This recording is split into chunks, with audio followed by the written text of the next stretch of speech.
Tampururut. When your crush not reply to you. Super tampururut. Hello, I'm Russian Pinoy and today we're gonna learn new Tagalog word. Word for today. Tagalog. Tam. Pu. Ru. Root. Tampururut. If your girlfriend mad at you.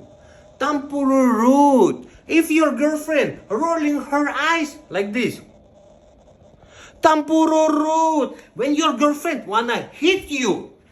Tampururut. When your friend borrow the pera and not giving back utang. Tampururut. When your crush not reply to you. Super tampururut. Now, tell me, sino tampururut dito sa Pilipinas? Sino tampururut sa buhay mo? Let me know. Sino tampururut sa your barangay? Tampururut. Sobra tampururut.